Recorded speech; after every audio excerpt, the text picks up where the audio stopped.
em 7 de outubro de 2013, esclarecendo que todos os depoimentos serão abertos. Então, quero aqui instalar a terceira audiência da segunda parte dos idos de 64, e nós teremos aqui, para falar um pouco dessa situação, o jornalista também que escreveu o livro sobre o CTA, o Casimiro Montenegro, que está aqui hoje em São José dos Campos e que falará nessa comissão e nesta audiência agora. Então, vamos aguardar que ele venha até aqui junto com essa comissão.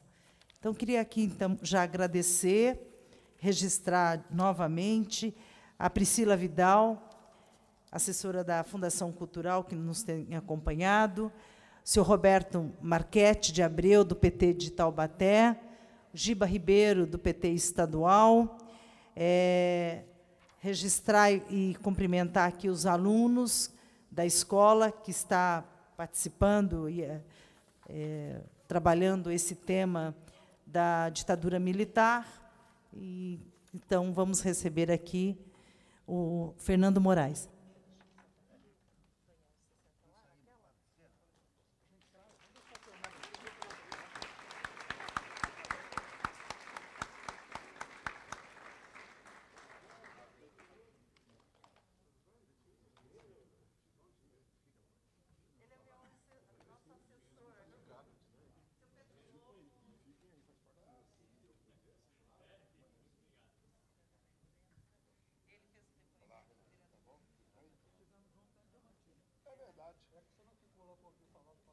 É verdade. Tá bom. André Freire, do sindicato. E ele vai estar na Bienal com você, Mário. Tá bom?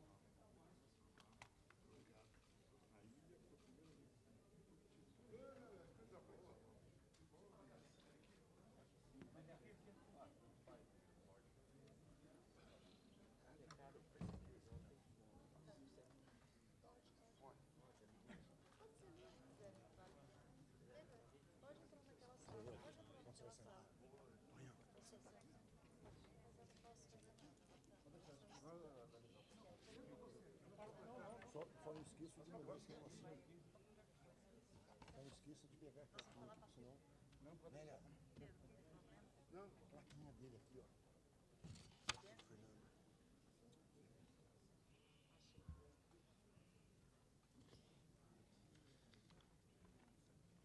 Bom, a nossa comissão, ela chama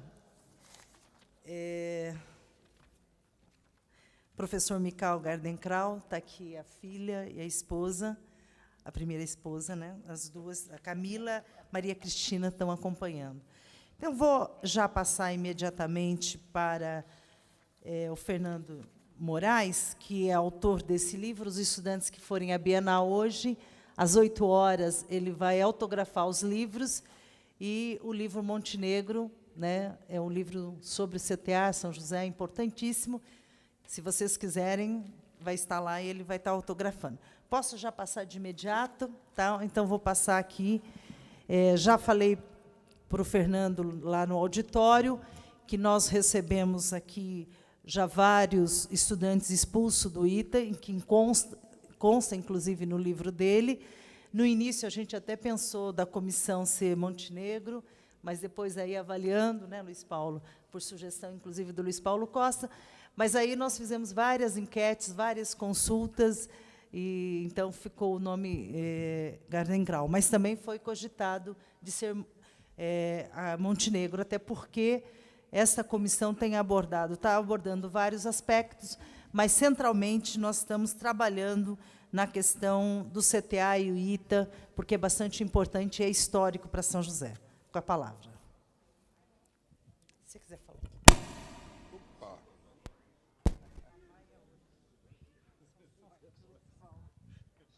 Fácil, que o som é melhor. Alô. Melhor. Esse aqui eu tenho que ficar segurando. Esse aqui não é mais cômodo. Bom, boa tarde a todos. Boa tarde aos estudantes, aos convidados e aos membros da comissão. É um prazer estar aqui. eu já tinha participado de uma sessão da Comissão da Verdade Nacional e uma da Comissão Estadual da Assembleia de São Paulo. E venho com muito prazer aqui a São José, uma cidade à qual eu acabei me ligando por várias razões. Vinha muito aqui quando era repórter, por causa da importância da cidade. Depois, voltei muito como político, vim bicar voto aqui. Tinha muito voto, era bem votado aqui.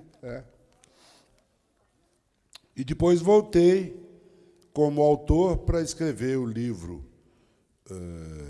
sobre a biografia do Marechal Montenegro, Casimiro Montenegro, e talvez eu possa discorrer um pouquinho, ainda que de uma maneira um pouco superficial, sobre o que foi a repressão dentro do ITA e o que o Marechal fez para tentar diminuir, para tentar amenizar um pouco essa repressão, e que acabou custando o cargo dele. Ele ainda não era marechal, mas já era brigadeiro do ar, major brigadeiro, se não me engano, que é o posto mais alto da ativa, e acabou sendo degolado e afastado da reitoria exatamente por causa disso. O que voltaria a acontecer muitos anos depois com o Mikal, o reitor, Mikal Gardenkraut, que vocês acham que é muito bem escolhido o nome dele para a comissão. O Mikal pagou também com o afastamento, com a demissão, pelo mesmo delito que o Marechal Montenegro tinha cometido antes, que foi diplomar os alunos que vieram aqui falar. Não sei quais vieram, o Esmanhoto veio, né? Eles me ajudaram muito, Esmanhoto, inclusive, Esmanhoto, Raimundo Pereira. Raimundo Raimundo, eu acho que a única coisa boa que a ditadura fez foi ter impedido o Raimundo de se formar em física, porque nós ganhamos um grande jornalista. Mas isso não diminui a brutalidade e a violência de que ele e os demais foram vítimas. A minha experiência pessoal com a brutalidade da ditadura militar não tem absolutamente nenhuma relevância, nenhum significado perto do que sofreram algumas pessoas que estão aqui, nesta mesa, conosco. Para não nominar um por um, eu pegaria o exemplo do Luiz Paulo. Eu escapei por muito pouco de ter tido o destino que ele teve, ou ter tido o destino que o Vlado teve. Na véspera do assassinato do Vlado, 2 oficiais do DOI-CODE bateram no meu emprego. Eu trabalhava numa pequena editora que tinha sido criada pelo Samuel Weiner, pelo Luiz Carta, o irmão mais velho do Mino Carta, já falecido, e pelo Domingos Ogaray, que é o dono da Editora 3, uma editora que ia lançar um jornal tabloide semanal chamado Aqui, São Paulo. E eles me chamaram para ser editor, e eu estava lá preparando os números zeros, na sexta-feira, 24 de agosto, 24 de outubro de 75, quando vieram 2 oficiais, a paisana, mas se identificando como oficiais, um coronel e um major, se não me engano, se identificando como oficiais do DOI-CODE, que estavam ali para me prender. Num gesto de muita coragem, coisa rara naquela época, porque ter coragem em época de democracia é fácil. Hoje está cheio de valente aí escrevendo nas revistas. Naquela época era um pouco mais complicado. E sobretudo, se você considerar que o Domingos Ogaray é argentino, é estrangeiro, então isso aumentava a vulnerabilidade dele, aumentava a insegurança dele. O que eles fizeram? O Domingo e o Samuel Weiner seguraram os 2 oficiais na sala, deram um café, mandaram trazer um biscoito, uma coisa qualquer, enquanto o Luigi foi até a salinha onde eu trabalhava, o Luiz Carta, e ele era um sujeito muito rosado, muito corado, um italianão, um cara de italianão pizzaiolo, e ele chegou na minha sala, lívido, branco como essa folha de papel que está aqui, e me disse, entre dentes, cata suas coisas e cai fora, não vai de elevador, desce pela escada, era no 15º andar, num prédio da Avenida Paulista. Desce pela escada para não ter risco de você cruzar com eles. No meio do caminho tem 2 oficiais do DOI-CODE aí que vieram te prender. Voltou para lá e disse, olha, tem alguém tentando localizar o Fernando aqui na redação. Os senhores aguardam mais um pouquinho para dar tempo de eu cair fora. Então, eu, por sorte, na manhã seguinte mataram o Vlado. Eu, por sorte, essa tosse, sobretudo para vocês mais jovens, essa tosse que eu estou com ela aqui, esse pigarro, é porque eu fumo muito. Então, não fumem, para não ficar como eu, tossindo na frente dos outros. Então, eu tenho... Não fumem.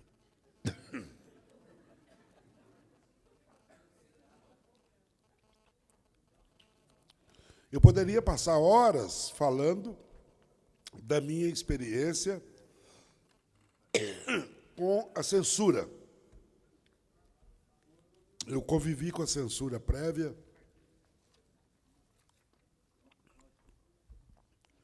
desde o dia em que ela foi implantada no Brasil, 13 de dezembro de 1968,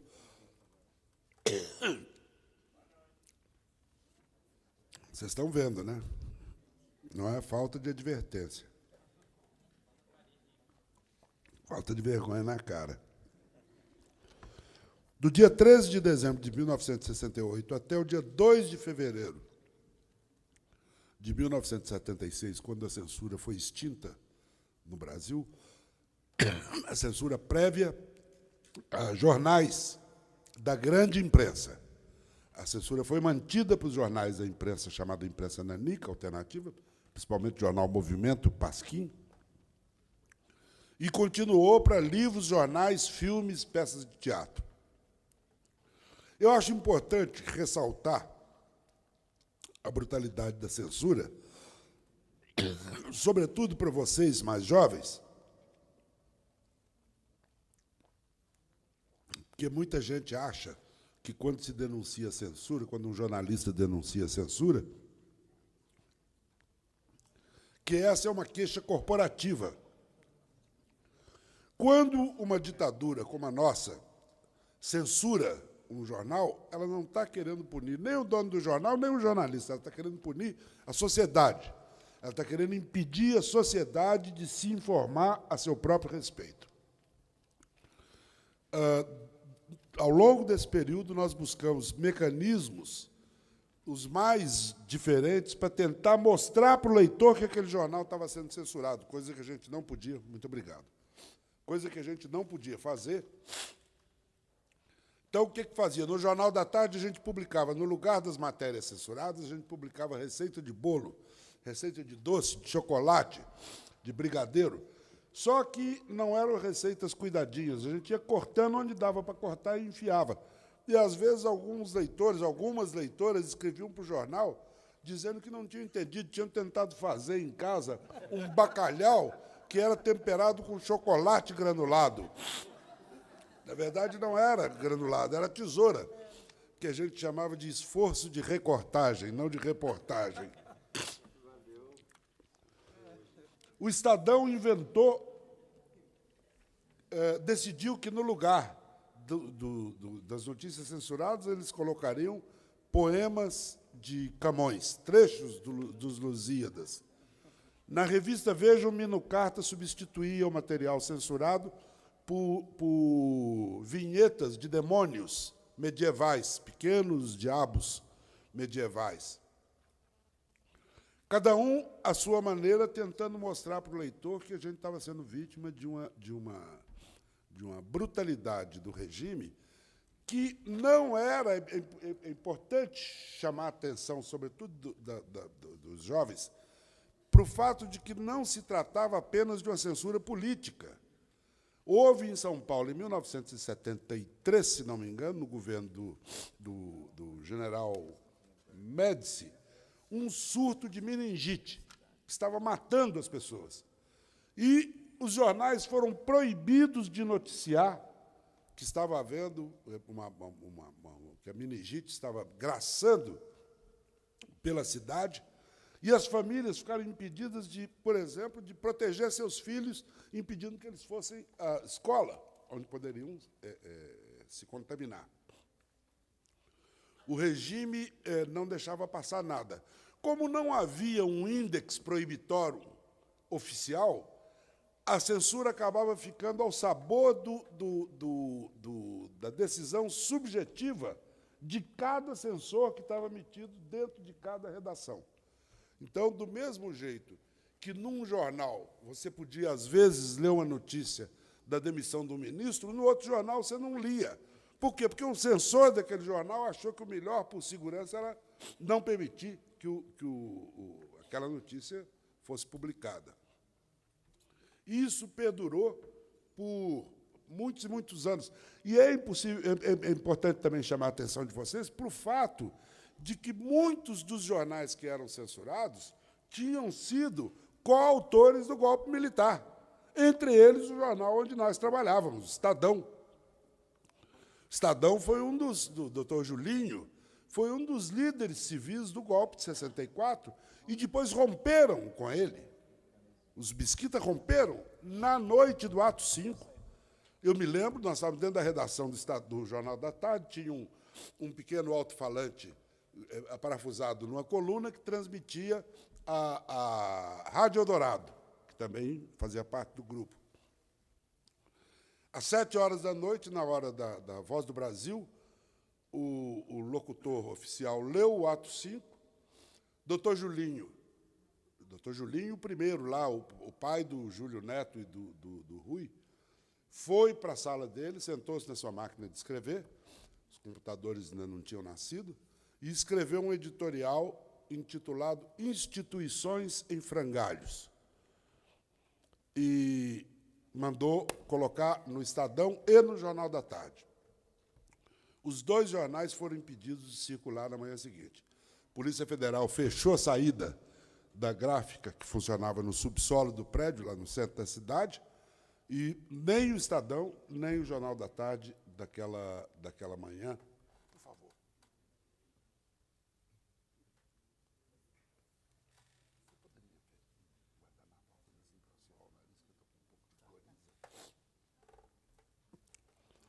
Fazer 67 anos é barra. Vocês estão pensando o quê? Vocês vão chegar lá algum dia.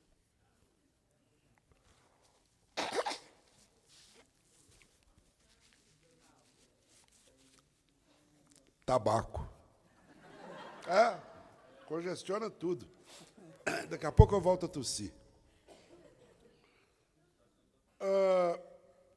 O dano que a censura causou ao Brasil é impossível de ser medido. Não existe um instrumento para que você possa saber o prejuízo que o país teve, que a sociedade teve, porque a censura permitia, entre outras coisas, que as pessoas fossem torturadas, as pessoas fossem mortas, as pessoas fossem desaparecidas, entre aspas, sem que a sociedade ficasse sabendo.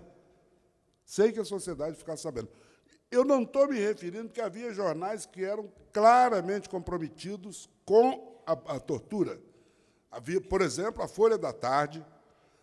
Está havendo uma discussão interessante agora sobre a questão das biografias, e o Chico Buarque cometeu um equívoco ao responder ao biógrafo do Roberto Carlos, dizendo que ele não podia ter dado uma entrevista para a Última Hora, em 1970, porque, naquele período, a Última Hora era um jornal a serviço do DOI-CODE, do OBAN e tal. Não é verdade, era a Folha da Tarde.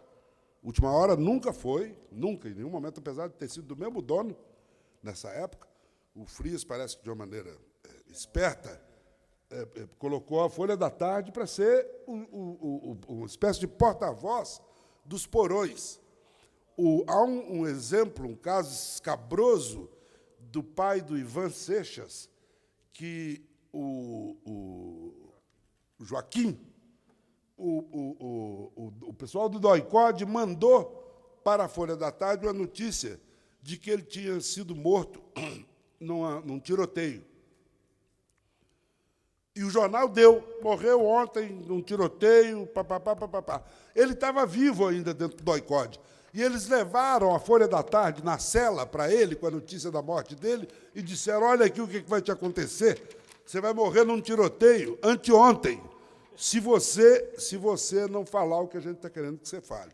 Eu não estou, obviamente, me referindo a esses jornais, estou me referindo a jornais que, mesmo que não pensassem o que a gente pensava, o que eu pensava, o que o Luiz Paulo pensava, eram jornais que agiam com um mínimo de dignidade, sobretudo depois que a barra pesou, depois do ato 5, depois do golpe dentro do golpe. É evidente que, com uma imprensa livre, eles não teriam condições de fazer absolutamente nada do que fizeram. A morte do Vlado só adquiriu, para a abertura política brasileira, para a democracia brasileira, só contribuiu porque os meios de comunicação, porque eles não tiveram como. Foi uma manifestação tão grandiosa de repúdio ao assassinato dele, que eles não tiveram como proibir a publicação. E foi isso que começou a brotar, porque pegaram uma pessoa de classe média, um jornalista, diretor de uma televisão estatal, nomeado pelo governador Paulo Egídio Martins. Então, muito obrigado. Espero não precisar usar tudo isso. Né? Tá bom. Obrigado. Agora, eu não poderia deixar de falar, eu acho que é de suma importância, não só pelo fato de eu estar aqui na comissão de São José, mas porque, para se recuperar, restaurar a história do Brasil, será importantíssimo que o episódio do ITA seja devidamente esclarecido. Devidamente esclarecido. Eu acredito que hoje já não há mais condições de responsabilizar ninguém, suponho que já estejam todos mortos, pelo menos até onde eu sei, as pessoas que foram diretamente responsáveis pela repressão lá dentro já não estão vivas.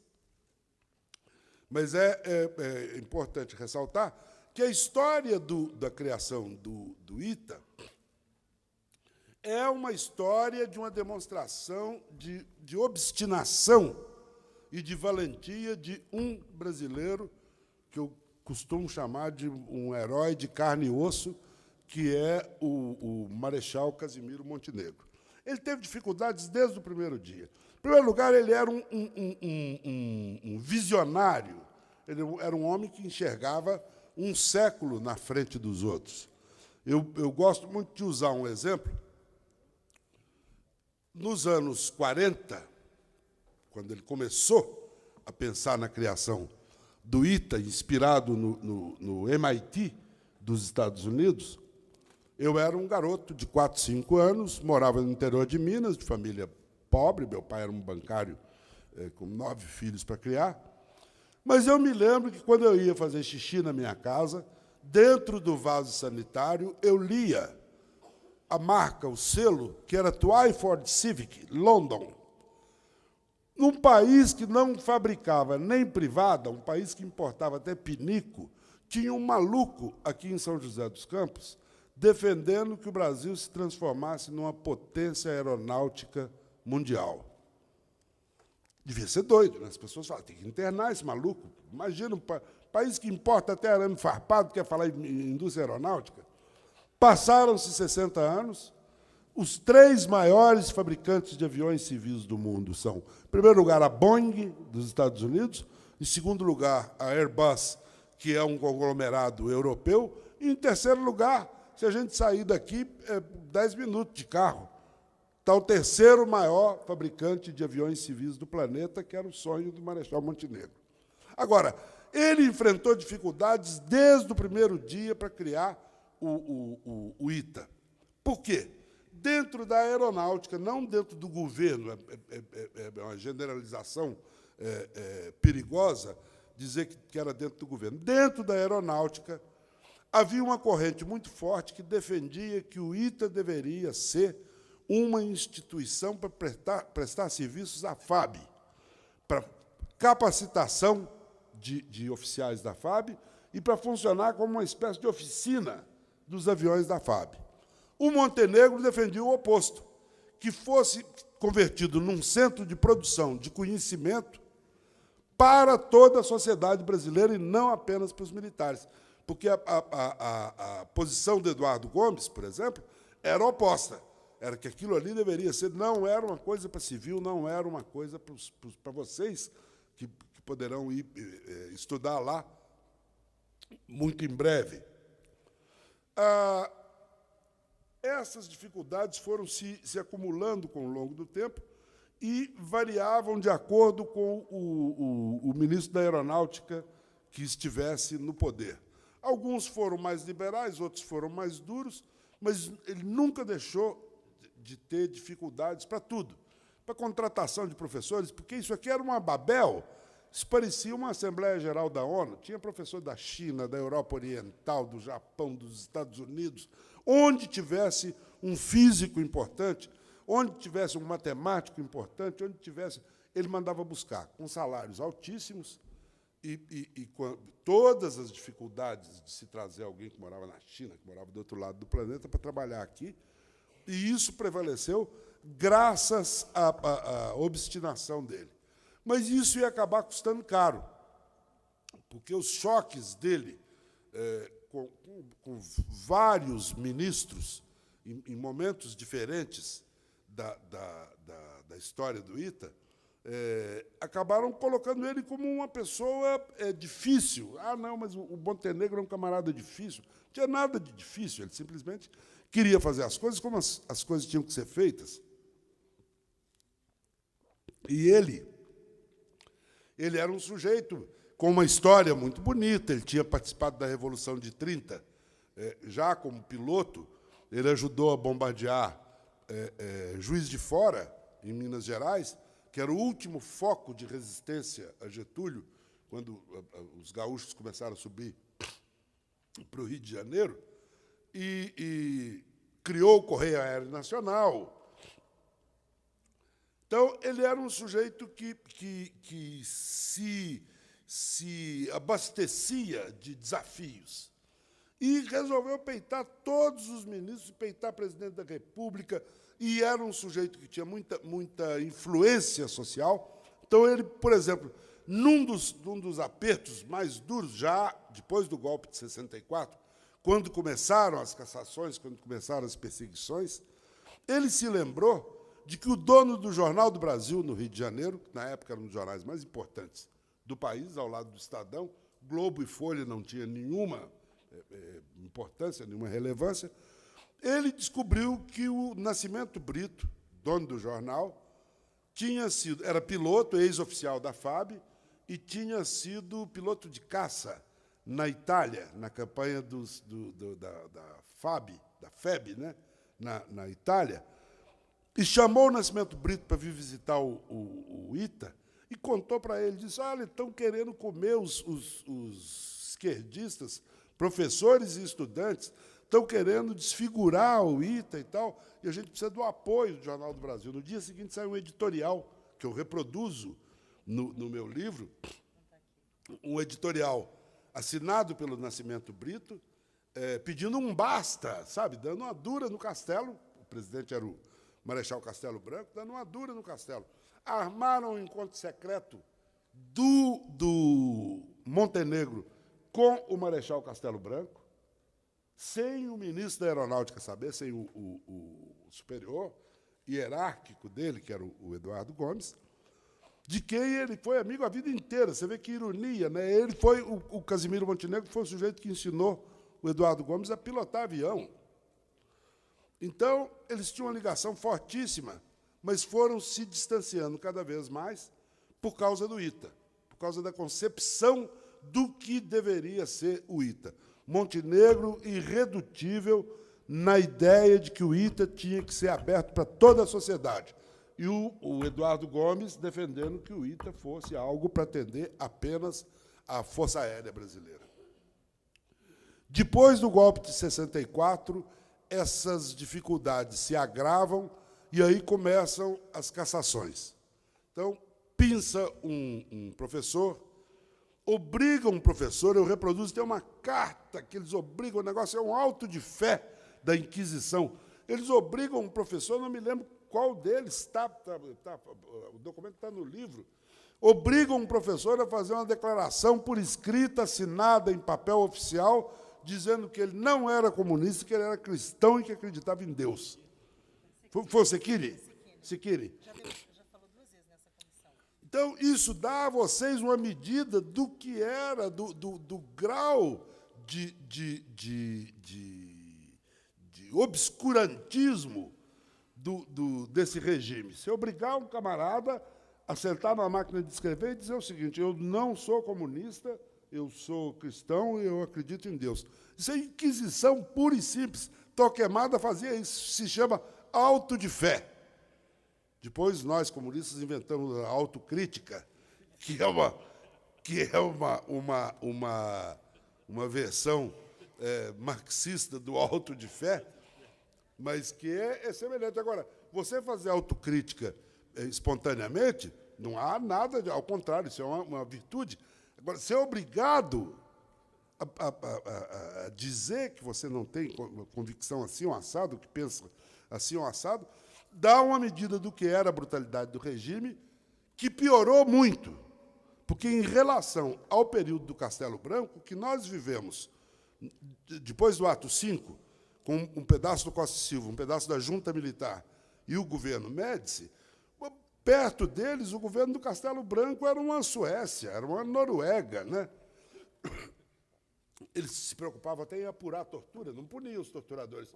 Eu me lembro que, logo no começo do governo do Castelo Branco, chegou aos ouvidos do presidente que as Forças Armadas estavam torturando gente com muita violência no Recife, em Pernambuco, e que, particularmente, tinha havido um caso que tinha escandalizado a opinião pública, que eles tinham amarrado uma corda no pescoço do Gregório Bezerra, líder comunista, já de cabecinha branca, e tinham amarrado a corda no para-choque de um jipe e tinham arrastado o Gregório pelas ruas do Recife. Gregório, que eu tive o privilégio de conhecer já no finzinho da vida dele, quando ele veio do exílio, ficou hospedado na minha casa, em São Paulo. O Castelo Branco mandou a Recife, na época, não sei se coronel ou general de brigada, Ernesto Geisel, que viria a ser ditador daí a alguns anos, para apurar se havia ou não havia tortura. Não importa o relatório que o Geisel fez, o que importa é que havia uma preocupação.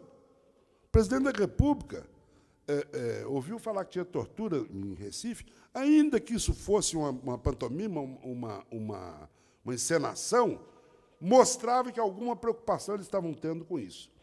Isso acabou depois de 1968. E é nesse período do começo do golpe, período dito mais brando, que o ITA começou a ser vitimado, com prisões, com cassações, com afastamento de professores, e o Montenegro resistindo, dando força ao pessoal lá dentro, e cada vez a corda ficando mais curta, mais estreita, mais esticada, até que ele, num período, tirou um mês de férias, já estava enxergando muito mal, estava praticamente cego, estava numa praia de Salvador, e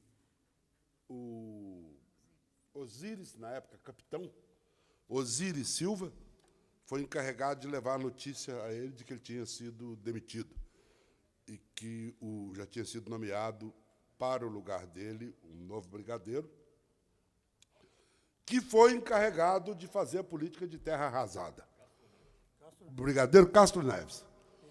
Ele veio para limpar a área completamente, e todos aqueles que o Montenegro, até então, tinha defendido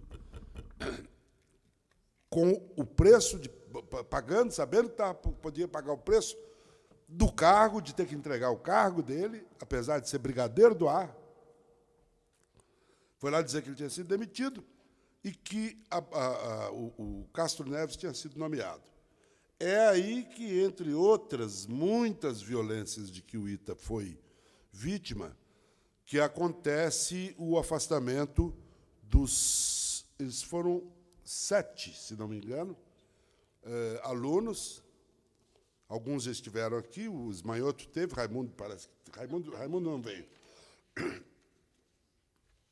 E aí passa-se o tempo, para não tomar mais o tempo de vocês, passa-se o tempo e o Brasil, já numa democracia,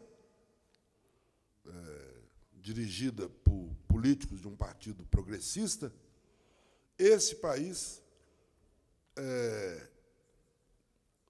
Primeiro, houve um episódio que é o seguinte: o reitor, Mikhail Gardenkraut, decidiu diplomar os alunos que tinham sido afastados por razões políticas pelo golpe militar. Aqui está a lista, é importante esses nomes.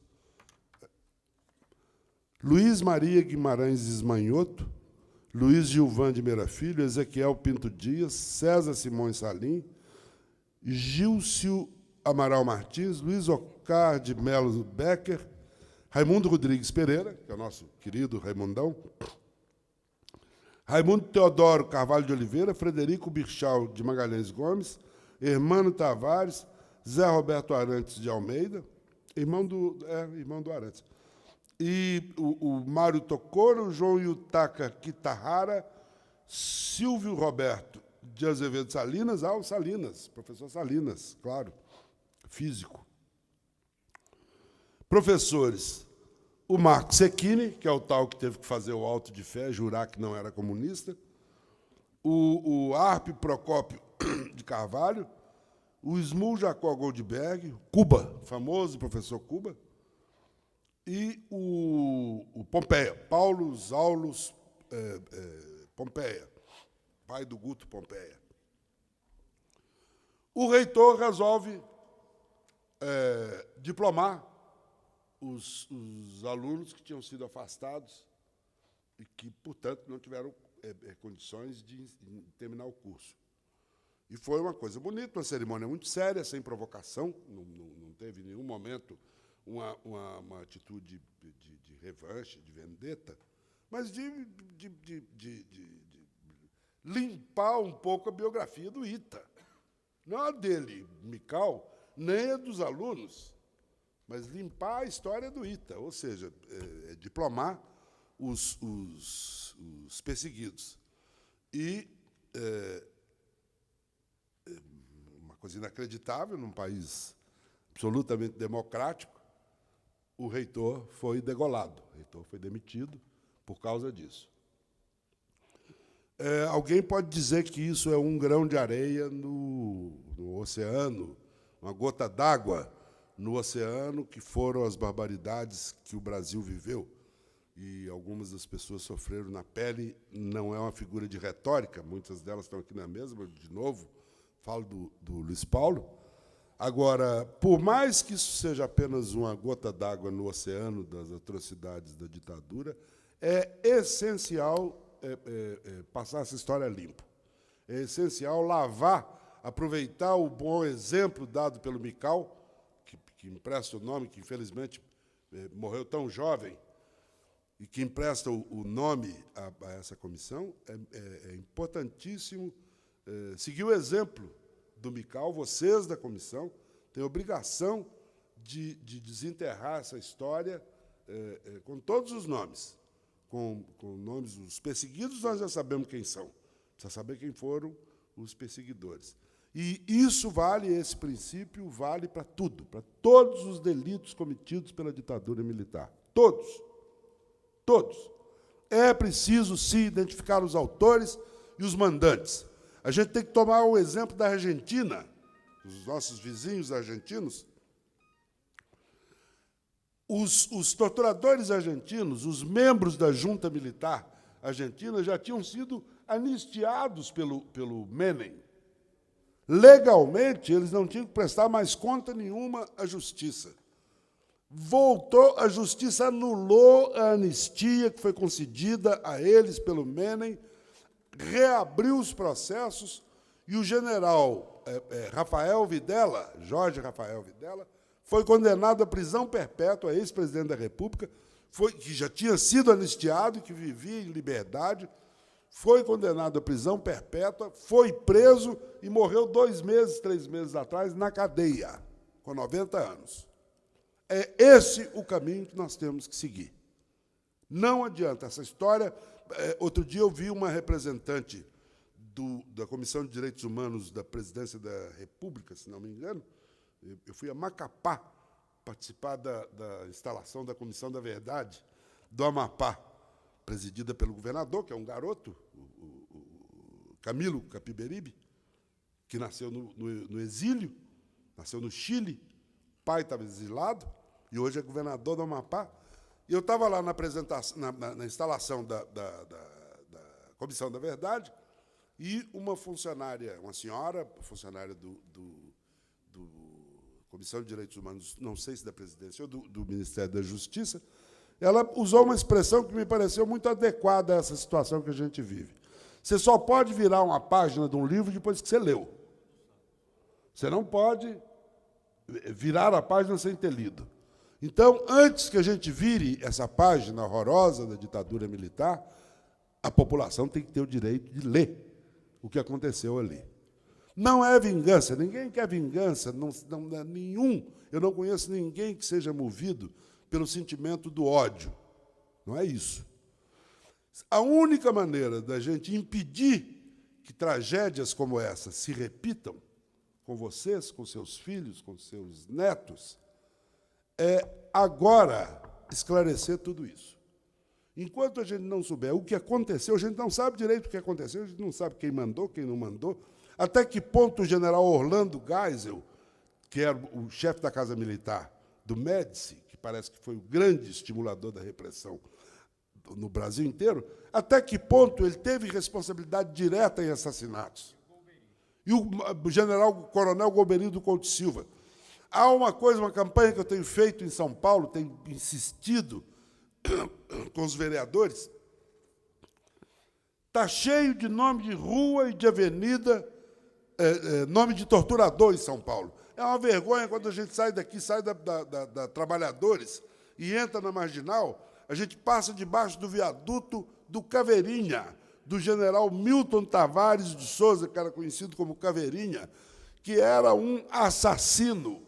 Um assassino. Esse sujeito foi comandante do 2º Exército de São Paulo, foi o primeiro comandante, morreu como comandante do 2º Exército, teve um stroke, um derrame cerebral. Era um torturador. E você passa, tem um viaduto gigantesco, viaduto General Milton Tavares de Souza. Aqui a Avenida Médici virou Avenida Teotônio Vilela, viu? Sabe, mas tem que mudar, sabe? Tem que tirar o Congresso Nacional. Eu estava conversando com o pai do governador do Camilo, o João Capiberibe, que é senador, e ele disse que ele é obrigado todos os dias no Senado a passar numa galeria que se chama Senador Filinto Miller, que foi o sujeito que deportou a Olga Benário, grávida, judia, com um bebê do Prestes na barriga, deportou para a Alemanha nazista para ela morrer num campo de concentração. E esse sujeito tem o nome de uma ala do Congresso Nacional. Alguém pode dizer, não, mas isso é bobagem, isso é irrelevante, esse não é o centro da questão. É sim, Não pode ter nome de torturador em rua. Em São Carlos fizeram a mesma coisa. Tinha uma rua que se chamava Delegado Sérgio Fleury, eles trocaram, não me lembro o nome de quem que deram, mas substituíram. São símbolos. As crianças, os jovens vão sair na rua, vão querer saber quem é esse sujeito para ter merecido o nome de uma ponte, o nome de uma praça, o nome de uma rua. Era um torturador. Era um sujeito que pendurava preso no pau de arara e dava choque elétrico. Então, alguém me perguntou, numa entrevista há pouco, se as comissões da verdade, a nacional e as locais, estaduais, municipais, se elas poderão trazer algum benefício efetivo para a sociedade. Eu acho que sim. As coisas não caem do céu, a gente tem que lutar por elas. Na Argentina, se tivesse deixado, os generais anistiados pelo Menem estariam soltos até hoje. E estão todos na cadeia, todos, sem exceção, estão na cadeia. Os que não morreram estão no xadrez. E é isso que a gente quer. O coronel Ustra não pode sair por aí falando como fala, de uma maneira desrespeitosa, das pessoas que morreram, que foram torturadas, que foram violentadas, mulheres que foram violadas, numa repartição que, mesmo que ele, pessoalmente, não tivesse praticado tortura, ele tem que ser responsabilizado porque ele era o comandante. Qualquer pessoa que conheça minimamente o funcionamento de uma instituição militar sabe que a questão da responsabilidade é claríssima. Tudo que acontece no quartel que você comanda é responsabilidade sua. E, no caso dele, parece que é mais grave. Tem várias pessoas que deram depoimento de que ele assistia. Eu nunca vi um depoimento de alguém dizendo que ele torturava, mas que ele assistia, interrogava presos que estavam sendo torturados. Então, eu acho que as comissões, a nacional e as outras, têm maior importância, não só uma importância pedagógica, uma importância objetiva, concreta. Primeiro, botar na cadeia quem tem que pagar por isso. Não há anistia, não se conhece na história da humanidade uma anistia como a que foi engendrada no Brasil, que você anistia o torturador e o torturado. Então, as pessoas dizem o seguinte, mas qual é o objetivo disso? É só um. Nós já sabemos quem foram os torturados. Porque eles dizem, não, é preciso punir, já que é assim, precisa punir os dois lados, precisava punir também o pessoal que pegou em arma contra o governo. Bom, essa questão pode até ser discutida, mas é o seguinte, esses já foram punidos. Já foram punidos, ou com exílio, ou com tortura, ou com a morte.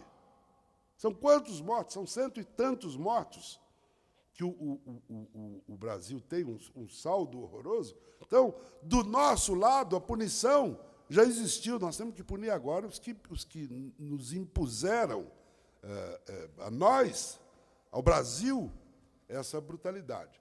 Então, eu quero, de novo, cumprimentar vocês pela instalação da comissão, pela importância disso, me colocar à disposição, o que for preciso.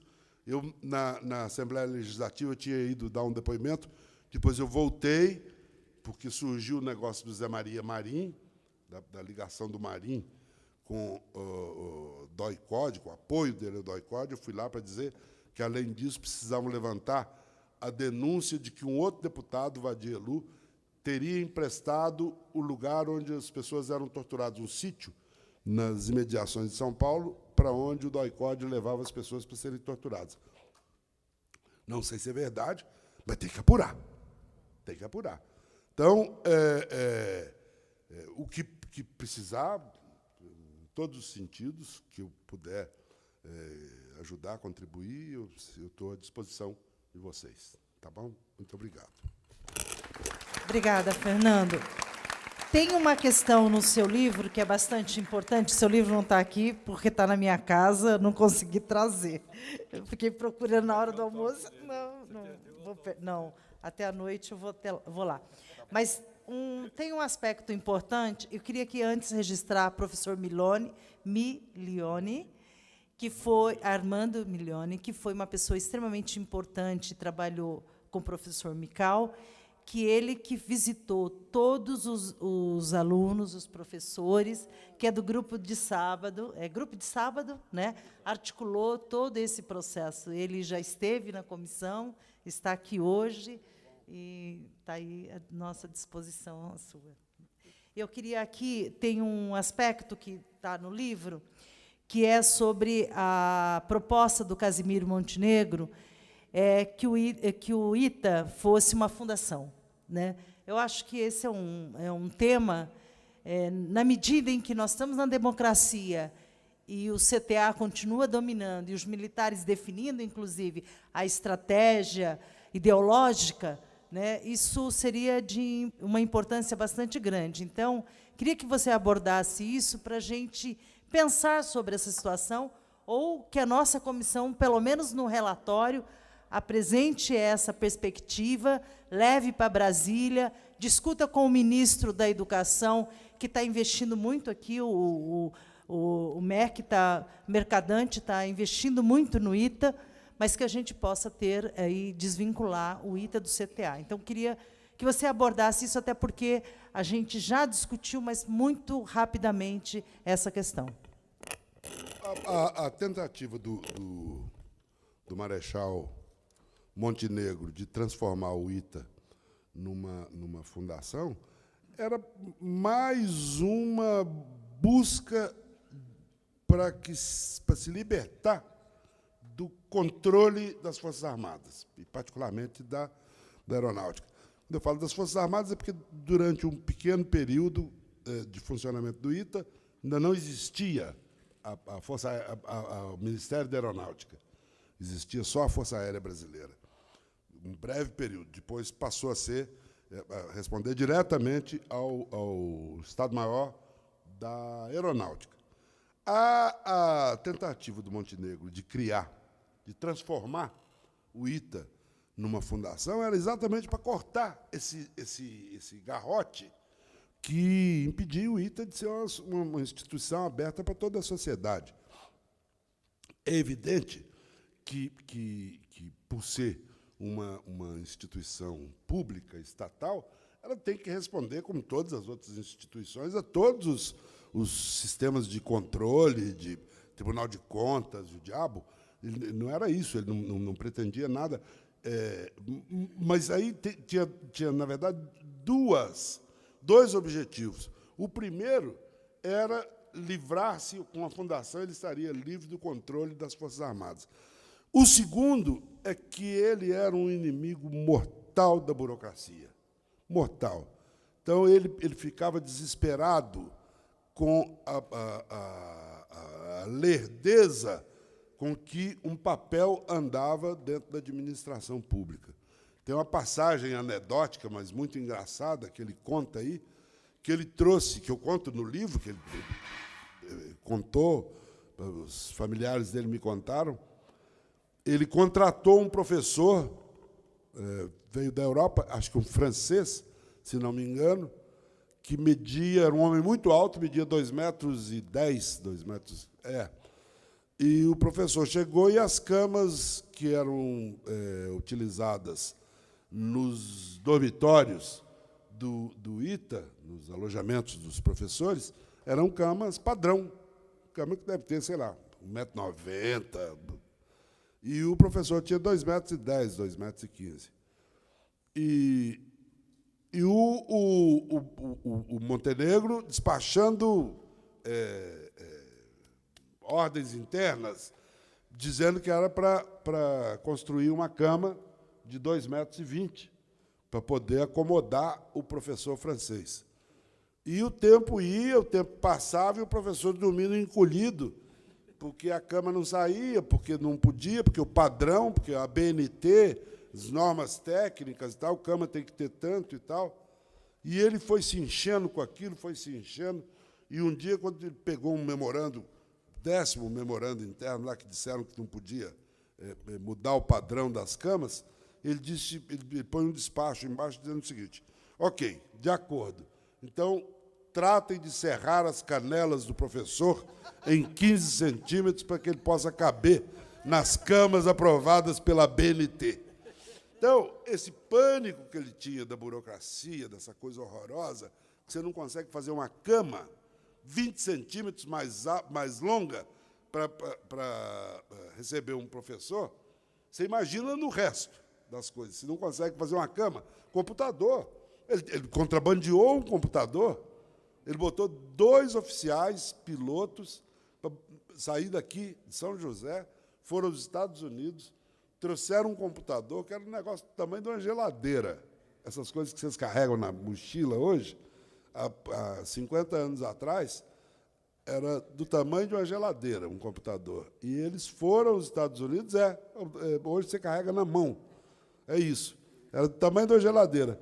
E eles foram lá, embarcaram aquele negócio clandestinamente, porque senão ia ter que entrar na fila da carteira de comércio exterior, disso, daquilo, do Banco do Brasil, do Banco Central, do diabo. Ele falou, faz o seguinte, tem dinheiro no caixa? Tem. Pega o dinheiro, põe na sacola, pega o avião, vai lá, compra o computador, põe no avião e vem embora, e não para em alfândega, não para, desce aqui mesmo em São José. 15 dias depois, os caras pousaram aqui e tiraram aquele trambolho lá de dentro. Esse era o Montenegro. Esse era o Montenegro. Você vai falar, irresponsável, imagina, o cara mandar 2 oficiais contrabandear um. Mas foi assim que ele fez o ITA. Foi graças a isso. Então, o negócio da fundação tinha 2 objetivos. Ele queria transformar o ITA em fundação, tinha, em primeiro lugar, se livrar daquela urubuzada que estava querendo transformar o ITA numa oficina da FAB, uma oficina de avião, e se livrar dessa peste que ataca a burocracia no planeta inteiro, ataca o serviço público no planeta inteiro, que é a burocracia.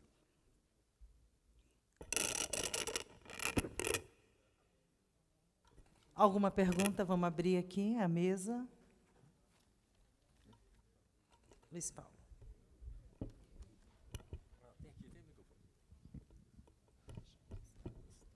Fernando, para o seu registro, o brigadeiro Montenegro, Casimiro Montenegro, ele veio a São José dos Campos, foi trazido a São José dos Campos, na PVE, que é a Associação dos Veteranos e Pioneiros da Embraer, né, quando do movimento em defesa da Embraer. Né, se escolheu aquelas 100 mil assinaturas, tudo mais, então ele veio aqui, foi feito um ato lá, certo, para início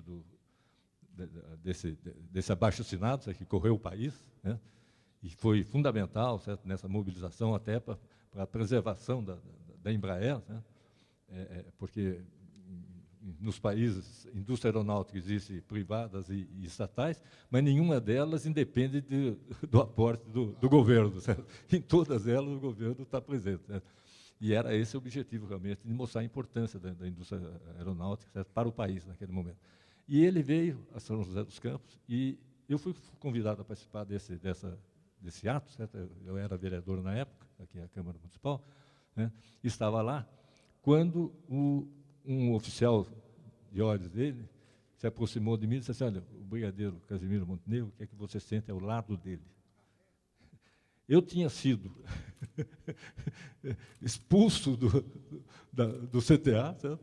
Eu era funcionário do CTA, sim. Fui pelo ato institucional, aquele ato institucional que não tinha número ainda. Né? Que era só ato institucional. Era só ato institucional. Eles imaginavam que ia ser um só. Era né? um só. Certo? Então, eu tinha sido punido, tinha perdido o emprego no CTA, certo? Tinha sido preso no navio Raul Soares, na base aérea de Santos, tudo mais, certo? E ele, evidentemente, conhecedor, ele já estava, inclusive, com problema visual. De visão. Seríssimo, já não estava entregando bem, mas ele falou para a senhora dele, certo? Dona Antonieta. Que ele queria que sentasse ao lado dele, certo? O vereador Luiz Paulo Costa. Certo? Olha E eu só. fui e sentei ao lado dele, certo? Lá na PVE, certo? E conversando com ele, e ele conversando comigo. Então, você veja realmente ele era até mesmo nesse momento, certo? Ele, vamos dizer assim, resistiu, certo? E procurava reparar também as situações, certo, que foram causadas, certo, no CTA e no ITA.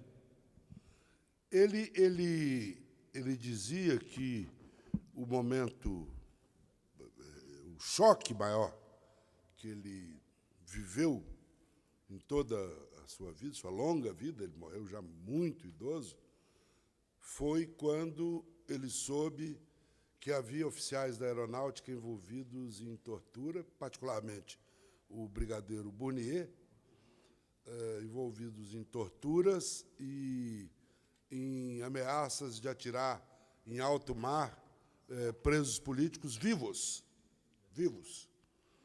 E Paraçá, exatamente. De onde saiu um grande herói, que era o capitão Sérgio Macaco, meu querido amigo, saudoso amigo, Sérgio Macaco, que foi quem se recusou a obedecer às ordens do Bournier e foi passado compulsoriamente para a reserva por causa disso. O Bournier queria dinamitar o gasômetro para que não pudessem ir para o Galeão os 15 presos políticos trocados pelo embaixador americano. Ele disse, explode a ponte, que do lado do gasômetro tem uma ponte do lado que leva ao Galeão. Explode o gasômetro, que vai arrebentar a ponte, não tem como embarcar esses caras para o Galeão. Claro que era só um ato de terrorismo, até porque, se quisessem embarcar, punha no helicóptero, levava para o Galeão, não era a ponte que ia segurar. Então, ele dizia, o Montenegro dizia que o maior choque que ele teve em toda a sua vida foi quando ele soube que tinha oficiais e oficiais generais da aeronáutica envolvidos com tortura de preso político, assassinato de preso político. O filho da Zuzu Ângel, como é que se chama? O Stuart. Stuart foi morto dentro do quartel da aeronáutica no Rio de Janeiro, com a cabeça encostada no escapamento de um carro para aspirar o gás que saía do escapamento, morreu asfixiado, dentro de um quartel da aeronáutica. Quando o Montenegro soube disso, ele ficou absolutamente traumatizado. Começou a morrer, ele disse que ele começou a morrer ali, na hora que ele soube que colegas dele, alguns amigos dele, tinham se convertido em torturadores. Então, Montenegro é um grande personagem, e sem ter sido um homem de esquerda. Eu acho que um gesto dele, como o que teve com você, sabe, um gesto corajoso de chamar um perseguido para sentar do lado dele na frente de uma cerimônia, o gesto que ele teve de tentar impedir cassações, perseguições lá dentro, passa a ter um valor maior quando a gente sabe que ele não era um homem de esquerda, ao contrário, ele era um conservador. Eu publico no livro uma reprodução de uma ação da tribuna da imprensa do caso Lacerda, que ele comprou para ajudar o Lacerda a montar um jornal que ajudou a levar o Getúlio ao suicídio. Para você ver que não se tratava, não era um companheiro.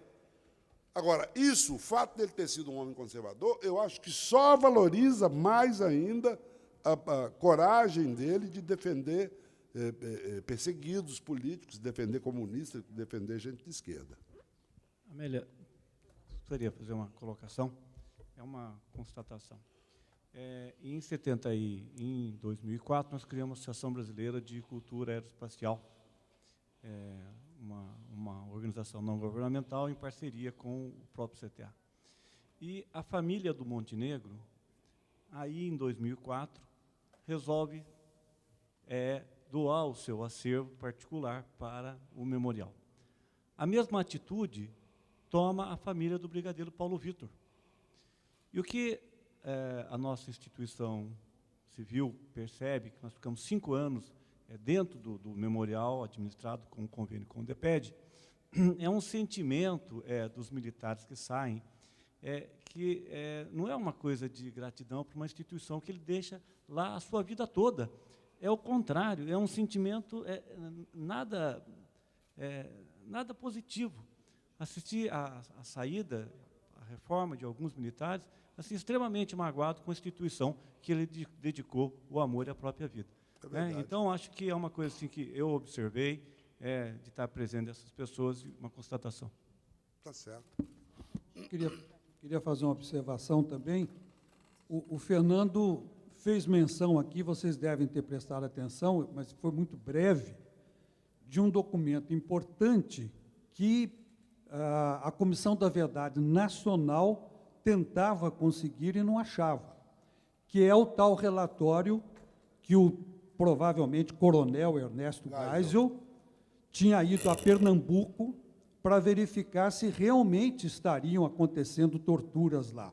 O que constava é que o Geisel teria relatado que, sim, ele concluiu que estavam acontecendo torturas, mas teria dito ao presidente, olha, não precisa punir os torturadores, porque eu conversei com todo mundo lá e já ficou acertado que não se vai mais fazer isso, que foi uma ingenuidade, porque se continuou praticando tortura. O que eu queria dizer, porque eu não sei se o Fernando ficou sabendo disso, nós estivemos participando lá em Diamantina, no final de setembro, do Festival de História, e eu assisti ao painel em que estavam o Ricardo Cocho, o Fernando e o Marcum. Isso. E o Marcum, que está escrevendo um livro sobre o período da ditadura, manifestou naquela ocasião que ele desejaria muito localizar esse documento do Eu não Geisel para sabia. saber se realmente é isso, etc. O que talvez você não saiba, para um minutinho só, eu não sei se você ficou sabendo, porque você veio embora no dia seguinte, né, e a gente continuou lá.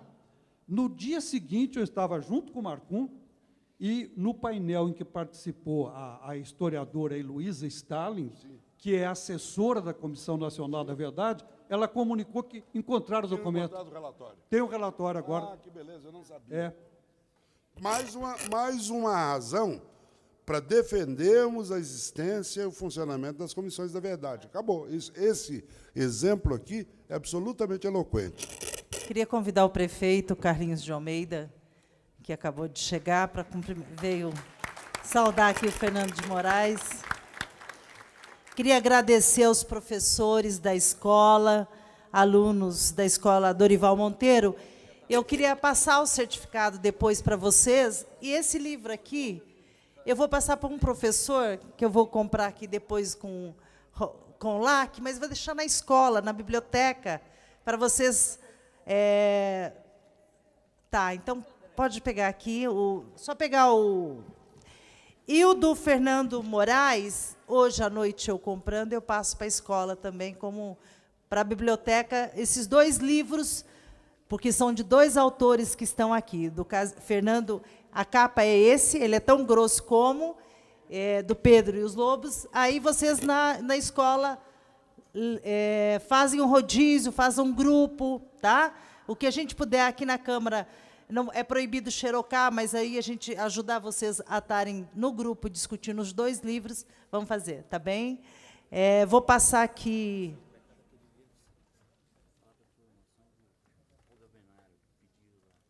Rosa, tá.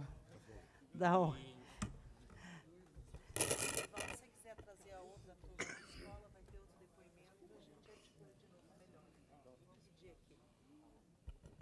Olha, o professor Nivaldo fez aqui uma reivindicação que é para ele falar da Olga Benário. Então, ele vai, antes de vocês irem, todo mundo tem horário, os alunos, mas nós vamos passar aqui para o Fernando. Bom, quando se decidiu criar a Comissão da Verdade, eu não sei por que razão, eu desconfio, mas não sei, se estabeleceu que a comissão apuraria os crimes cometidos entre 1946 e 1985, fim da ditadura, começo do governo democrático. Não entendi por que essa coisa de ir até 46. Qualquer pessoa que conheça minimamente a história do Brasil sabe que de 46 até 64, se houve violação de direito humano no Brasil, foi uma coisa absolutamente pontual. Não era uma política de Estado. Não foi. Agora, se tivessem recuado esse prazo em mais 10 anos, nós poderíamos responsabilizar o Filinto Miller pela deportação da Olga Benário, grávida, judia, comunista, ser deportada para a Alemanha nazista, onde ela, obviamente, terminou como teria que terminar morta numa câmara de gás. Uma moça de 28 anos, na época, jovem. E o caso da Olga é um caso um pouco exemplar de como uma ditadura pode ser cruel, mesmo que seja uma ditadura, entre aspas, progressista, como era do presidente Getúlio Vargas. Getúlio lidera a Revolução de 30, vocês devem saber disso muito bem, como estudantes. Getúlio lidera a Revolução de 30, se torna presidente constitucional, toma o poder em 30, se torna presidente constitucional em 34, pela Constituinte, e em 38, quando deveria acabar o mandato dele, ele, antes de que acabasse o mandato dele, em 1937, ele dá uma espécie de autogolpe e cria o chamado Estado Novo e passa a ser um ditador. Um ditador que tinha algumas nuances progressistas, nacionalistas, talvez, mas que era um ditador como qualquer outro.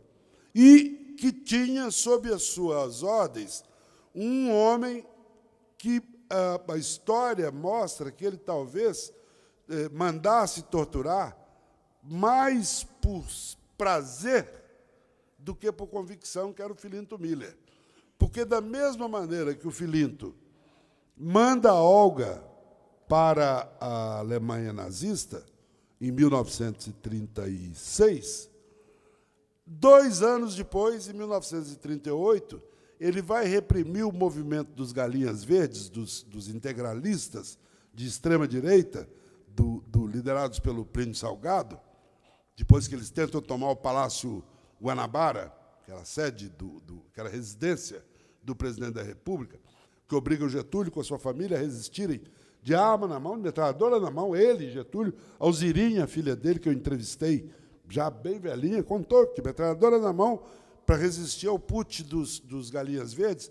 Quando eles prendem, quando o Filinto começa a prender os Galinhas Verdes, ele trata os presos com a mesma brutalidade que tinha tratado os comunistas em 1935. Ficou famoso no Brasil, famosa a história do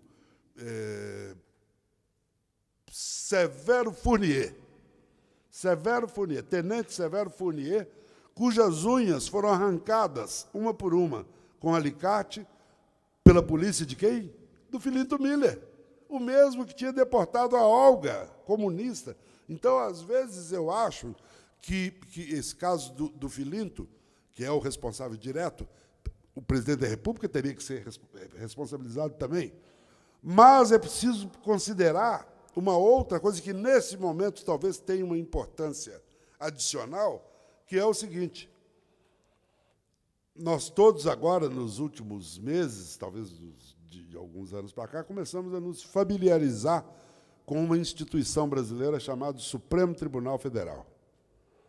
Supremo, aquelas pessoas ali de capa preta, aquela coisa solene e tal. Olha, a história do Supremo no Brasil não é das mais... a gente não tem por que se orgulhar dela, não. Eu vou citar alguns exemplos. Foi o Supremo que rejeitou o habeas corpus para que a Olga permanecesse no Brasil, já que ela estava grávida de um brasileiro, do Luiz Carlos Prestes. Foi o Supremo Tribunal Federal quem cassou o Partido Comunista Brasileiro em 1946, um ano depois das eleições, 46, 47, cassou a licença de funcionamento do Partido Comunista Brasileiro e cassou todos os mandatos de todos os senadores e deputados que tinham sido eleitos pelo Partidão. Agora, há poucos meses, o Congresso Nacional devolveu à família do Prestes o mandato, simbolicamente, o mandato de senador dele. Tinha sido cassado por quem? Pelo Supremo Tribunal Federal. E, no golpe militar de 64, quem declara vaga a presidência da República e imposta, quando o Jango ainda estava em território nacional, o Jango estava em Porto Alegre, portanto, era presidente em exercício, quem é que imposta o Ranieri Mazzilli como presidente interino, que depois vai dar posse ao Marechal Castelo Branco? O Supremo Tribunal Federal. Então, a gente precisa tomar muito cuidado quando fala de certas instituições como se elas fossem infalíveis. Não são. Então, é preciso tomar muito cuidado quando se fala disso, porque as responsabilidades sobre a deportação da Olga, e, portanto, sobre a morte da Olga Benário, têm que ser divididas equitativamente entre o presidente da República, o Supremo Tribunal Federal e, na época era chamado de chefe de polícia do Distrito Federal, mas que era um homem que tinha mais força do que o ministro da Justiça, que era o Filinto Biller. É um momento, eu acho que esse livro me deu a oportunidade de denunciar 3 momentos dramáticos da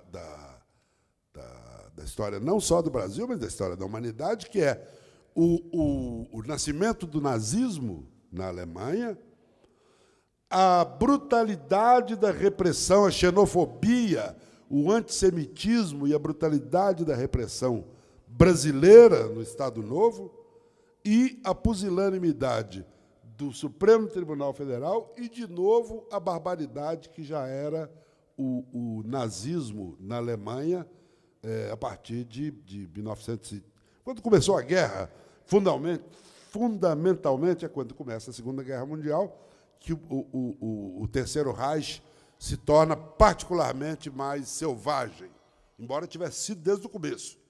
Mas é a partir do início da guerra que ele se torna mais escandalosamente selvagem, que é o extermínio de inimigos, particularmente judeus, mas não foram só judeus, comunistas, socialistas, ciganos e judeus. Claro que judeus, numa quantidade brutal, 6 milhões de pessoas foram mortas.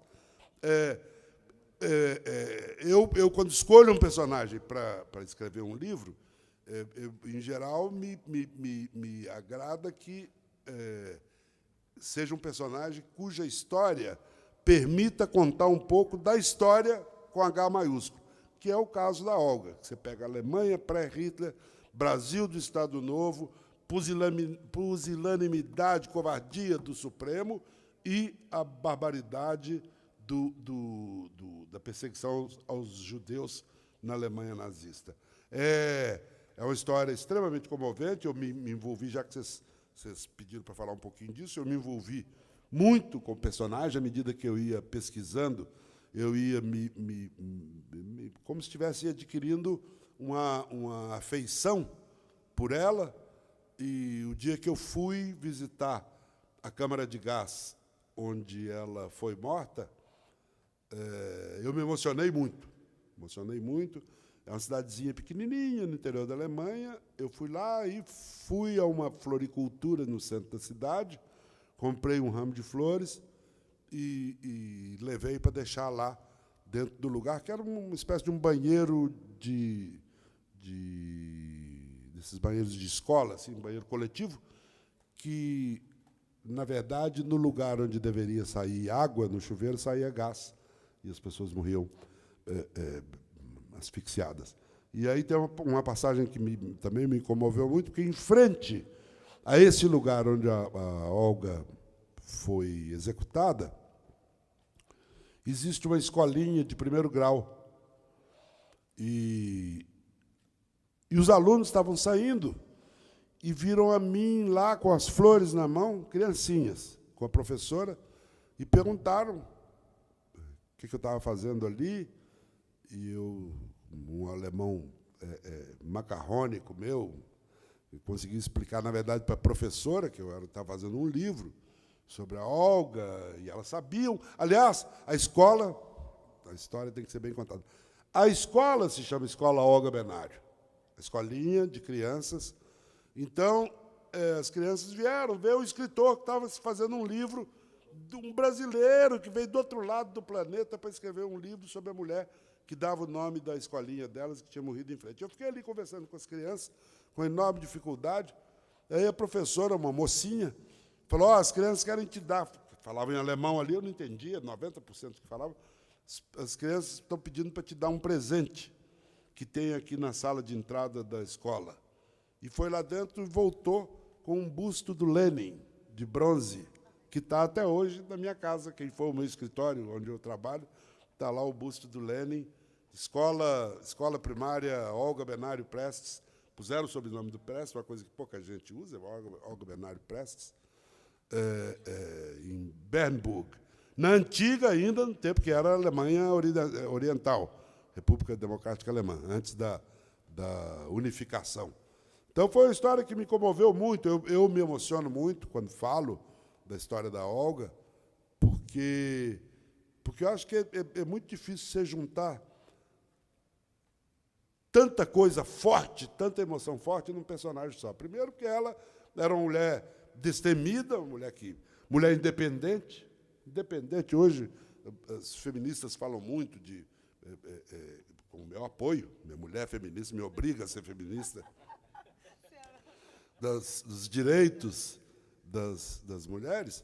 A Olga, aos 20 anos de idade, já era dona do seu próprio nariz, já tinha sido casada 2 vezes, já era militante da Juventude Comunista Alemã, foi se treinar na União Soviética, aprendeu a pilotar avião, aprendeu a falsificar documento, aprendeu a pular de paraquedas, aprendeu a atirar de espingarda, de revólver, razão pela qual ela é escolhida para ser guarda-costas do Prestes, na vinda do Prestes da União Soviética para o Brasil, quando ele pretendia liderar aqui uma revolução comunista que não deu certo, que foi abortada 24 horas depois. Mas então você junta uma mulher independente, dona do seu próprio nariz. E eu estou falando de 1920, eu não estou falando de 2013, estou falando de quase um século atrás. E, ao mesmo tempo, essa mulher, com todas essas virtudes, essas características, ter o destino que ela teve, sabe? Ficar grávida do Prestes, porque eles se apaixonam no meio do caminho, era uma fachada, ela fingia que era casada com ele, e que estavam em lua de mel, e aí, no navio em que eles saem da França e vão até os Estados Unidos, eles acabam namorando e ela fica grávida. Quando eles chegam ao Rio de Janeiro, ela já está grávida, já está esperando o bebê do Prestes. Só saberia daí a um mês e pouco, mas já estava esperando o neném. E terminado do jeito que terminou. A vida do Prestes, o Prestes deveu a vida dele a ela, porque quando a polícia do Filinto Miller descobre o aparelho onde eles dois estavam escondidos aparelho é o esconderijo, onde eles estavam escondidos na periferia do Rio de Janeiro, a polícia cerca a casa e entram policiais armados pela frente e pelos fundos. Era uma casinha de um sapateiro, uma casinha modesta, pequenininha, e a Olga, já barrigudona, com mais de 6 meses de gravidez, na hora que ela vê os policiais entrando, armados pela porta da frente, ela pula na frente do Prestes. O Prestes era um homem miudinho, pequenininho, e ela, uma alemanzona, grandalhona.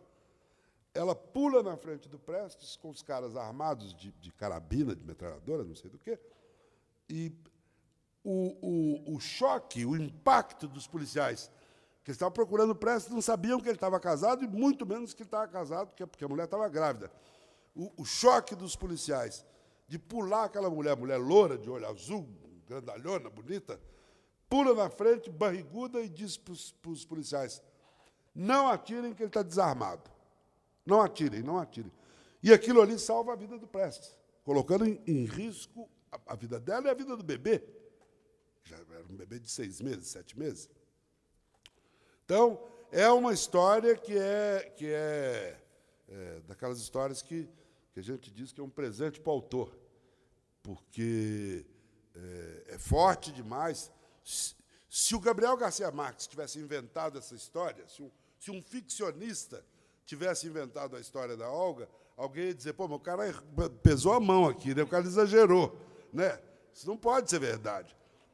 É por essa razão que o Gabriel Garcia Marques costuma dizer que, na América Latina, a gente não precisa escrever ficção, não, que a realidade que cerca a gente é infinitamente mais rica do que a ficção. Ô, Amélia. É emocionante. Vou passar. Posso falar só uma observação?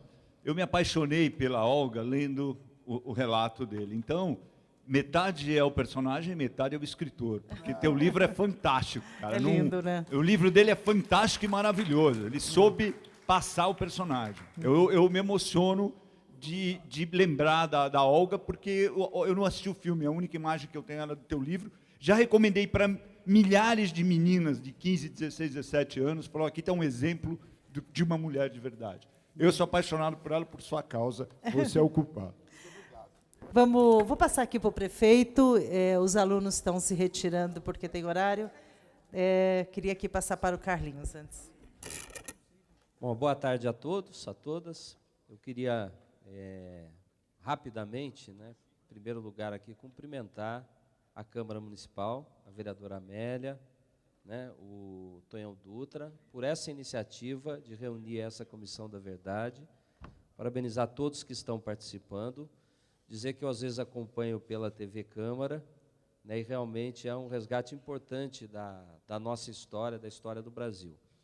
E quando a Amélia me disse que o Fernando estaria aqui, eu falei, acho que esse é o momento para eu dar uma passada lá, né, porque, sem sombra de dúvida, é um grande brasileiro, né, é um escritor fantástico, extraordinário, é uma pessoa de opinião. É dessas coisas que a gente precisa para construir realmente, né, um país que todos nós e as novas gerações possam se orgulhar. Então, eu, na verdade, vim aqui, né, para cumprimentar a Câmara pela comissão, cumprimentar cada um dos membros que estão participando e dar um abraço no Fernando aqui e dizer que é um prazer para a nossa cidade recebê-lo aqui no dia de hoje. Muito obrigado.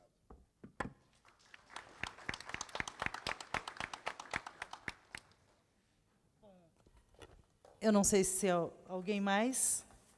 Algumas considerações, Fernando? Eu queria aqui agradecer a todos que participaram dessa audiência da Comissão da Verdade. Já abordamos os 2 períodos, tanto a questão da